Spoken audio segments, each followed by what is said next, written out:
Cat Williams has been doing his press run. He chimed in on a Joe Budden podcast, and then he did a few others. But he was speaking about cancel culture as a whole, but being a comedian, and they were asking him through the lens of through other comedians, because Chris Rock has come out and complained about it.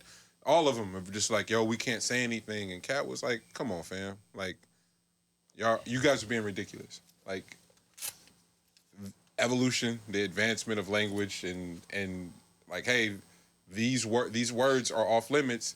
As a creative, it is your job to find a new angle. Stop complaining. Like, cancel culture ain't real for real. I just appreciated that answer, because it felt like the people who were mailing it in were using that as a crutch or a tool to be like, oh, it ain't lit outside no more. And it's like, nah, it feels like the people who are accepting the challenge and growing and immersing themselves in the conversations, to your point, with people who either they oppose their lifestyles or what have you, like they're immersing themselves in conversations to grow and learning a whole hell of a lot more and becoming more balanced for it. So I don't know. I walked away from that conversation being like, damn, I like where Cat Williams is at right now, as his mental space and whatever art may ensue from that. But how do all of y'all feel, especially you, what you're about to get into, like cancel culture for real? Does that even register to you when you're creating or writing? No, and I know that sounds insane. Thank you, Lex. It's just like, for me, I know in my heart I'm not coming from a place of like anger or like whatever those feelings are. Like, it's really from a creative place. And whenever I'm writing as any character that I decide to write as to help with this story, and after I get done reading, I usually send what I wrote to certain other people, and I ask them from whatever view. Like, if I'm writing as a female character, for example, I'll let Kendra read it, or my homegirl Monica, and I'll let other dudes, just to see how that conversation feels. Does it feel real? So for me, it's like, I'm just going to create. Yeah. And then it goes from there.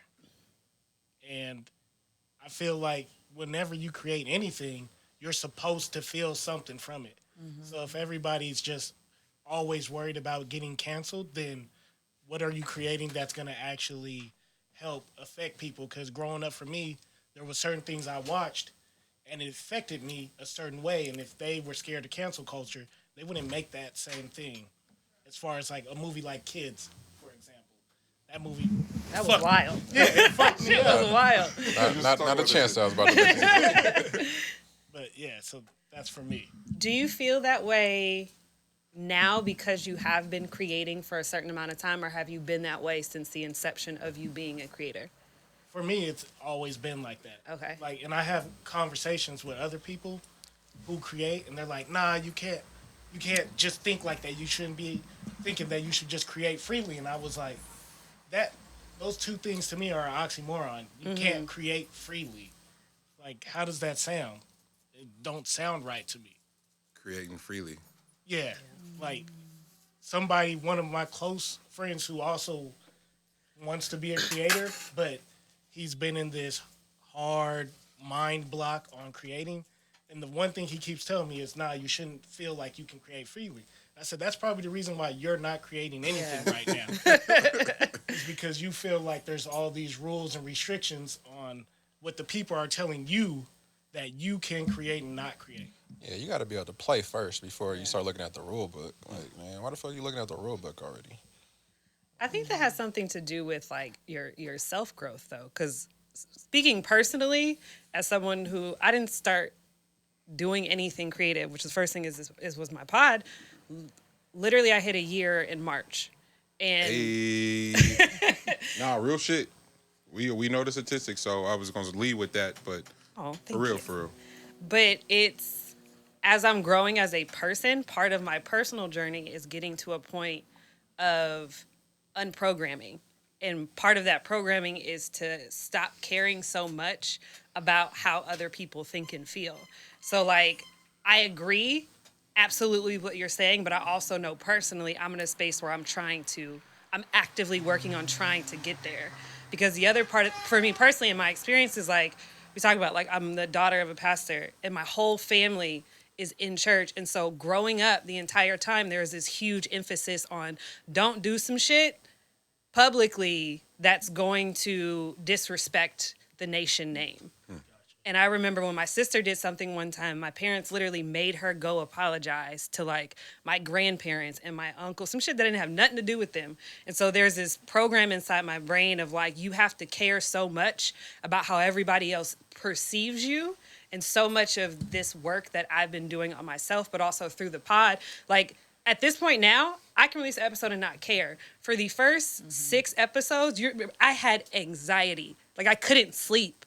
And I was having knots in my stomach because I'm like, fuck, my parents gonna hear this shit. And, like, I'm gonna be this different person. I'm so worried about all this. But I think when people grow in themselves and being more and more comfortable in themselves, you become more okay with gray. And the more a person has experiences and fucks with themselves and becomes okay with gray, then you create freer, in my personal experience or my personal opinion, because you have to understand, like, your fuck ups aren't as bad when you can recognize how much, like, everybody's around here just fucking up all the time. Like, it's just a stumbling through life all the fucking time. That, I think the pod, your show as a whole, Conversations with Nation, like, that part you're talking about, you starting from a place of a ridiculous amount of empathy. You know what I'm saying? So to Lex's point, yeah, you got a whole spectrum of, like, a whole terrain to play with that these other creatives have completely thrown out. Mm-hmm. Like, whether it be their celebrity, their fame, they got money, and they think that has somehow made them the spokesperson for all black people or all problems. Like, no, that's the last nigga you need to put a microphone in front of. Whether it be their money, their celebrity, their status, is like somehow, some way that became that person's a black leader. And it's like, fuck no. Couldn't be any further from it. And to Cat Williams' point, it's like, no, just say you're not talented for real. You don't have nothing to say, but don't say I got writer's block or everybody ain't fucking with me or it's cancel culture. It's like, no, you don't have anything important to say. Yeah. And from the inception of your show, that's the through line. This is empathy and really giving a fuck about people. And that's why you can have these conversations and say, and that's, bruh, y'all fully had like it was probably like 2.5 minutes of laughing within having a conversation around rape culture. It was the funniest shit. I was like, bro, this is hilarious. I feel crazy for laughing, but what you want me to do? And I think that's what Cat Williams was talking about, is like, if it's from a genuine spot, you're afforded that, because anybody that heard that, there is no flipping that. There is no just taking a snippet of that. Oh, cancel them. Bro, if you don't get out of here, that whole that conversation served more people than any PSA is going to, because it was done in such a human way, with rhythm,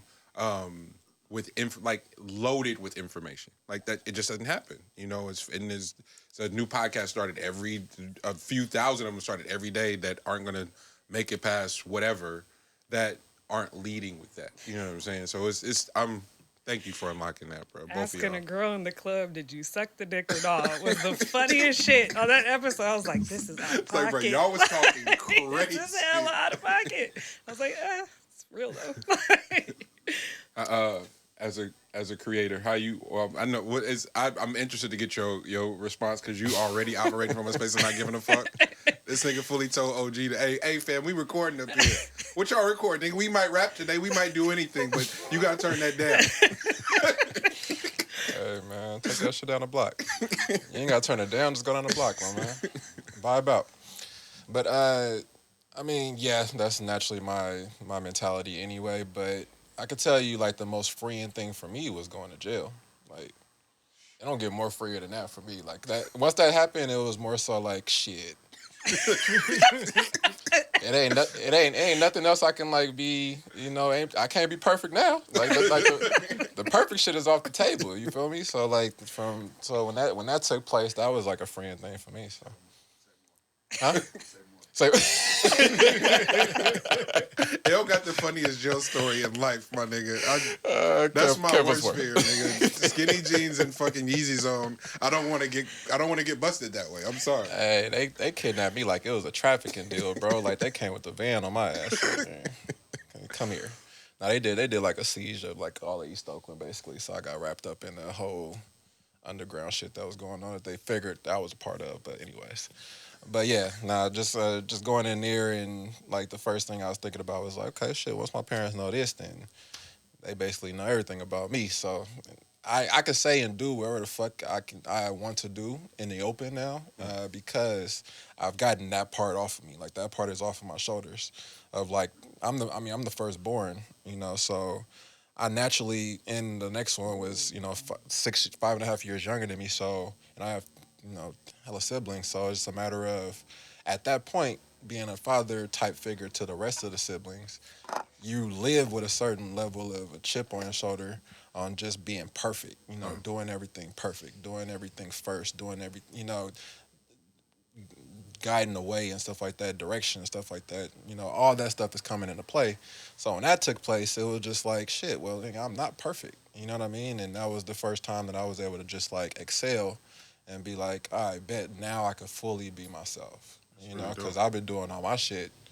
I've just been doing shit anyway. It's just a matter of if like, I would have to put, you know, like fucking cologne and perfume over the shit, the stench of everything that was going on. But now it's like, hey, I'm a human being, so bet, you know, like I could do whatever the fuck I want to. And then that allowed me to actually live a full being life, you know, once that shit was in the open, so. Sita, how you feel? So as an educator, creator, like you both of y'all serve. It's that's a minority group for real. Navigating that, couldn't even imagine. But having the nerve to speak publicly. Yeah, black people going to education is different, yo. How did the freedom, like, how do you make sense of it? If you do, or are you still like trying to solve the puzzle?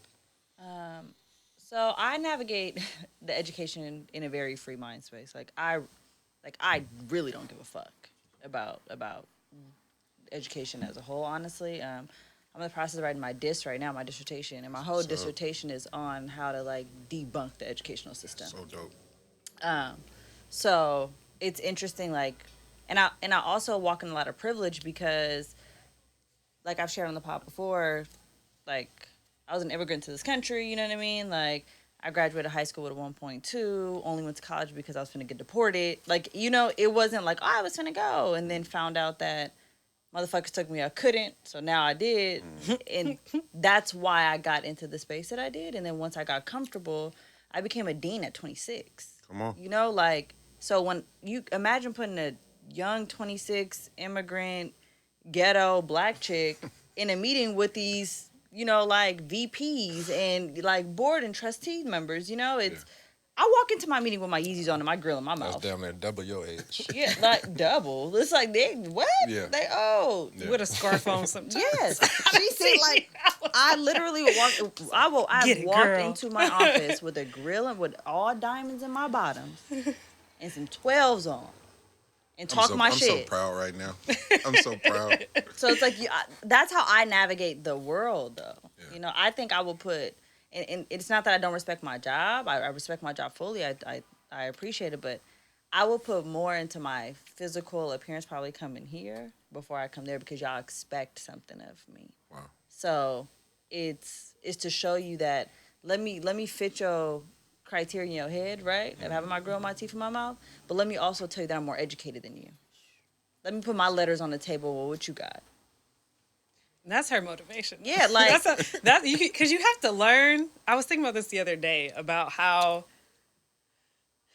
you process like trying to, okay, let me take a step back. I think so much of because you know how my brain goes and how neurotic I get. I think so much of life is like us bumping into each other, and like when we bump into each other, we start to shift each other's like trajectories. And I think part of learning how to bump into people appropriately is understanding what motivates them and what drives them. And so with her specifically, I love like her drive and her motivation is telling her what she can't do. You tell me I can't do something, now I'm about to be like, bet. Now And she's always like, how you finesse me into this shit? And I was I like, told you couldn't do right. it. I told you some shit you couldn't do. It's that, and it's also to show, and this might be cliche or whatever, but it's to show the generation underneath me that it's possible. Because nobody showed me that it was possible. So now it's like, it's me and my sibling, and we're 10 years apart. So it's like I had to be that. Yeah. So now it's like, ain't nobody gotten an excuse is something you can't tell me. So that's how I navigate both professional and my personal life. Is don't tell me you got it rough. I was homeless and I went to school. Sheesh. Like, and I got a PhD out of it. I don't got no feelings for you, you know? Yeah. Like, or I was raising a 7-year-old when I was 17. Like, what do you mean? Wow. Please. Man, listen. I ain't got the time. Man, listen. So that's why when I walk into the educational space and they try to tell me what black children can't do, and I come in and I'm like, well, let me tell you what this nigga just did. It's They got a PhD in what black people can't do. they got a PhD. They love phrasing it not in what they love phrasing it as like, we just want to support, Right. which is them saying we don't think you can. Or my Yeah, favorite is like, Okay. I see what challenges that your community faces. And I'm like, oh, do you see this ass whooping coming? Yeah, they get off on sob stories, so I just feel like black people really got sob stories. Like they'll sit around and like create one for you, and it'll just be like, nah, I'm just hungry. It's like, but are you hungry because? Right.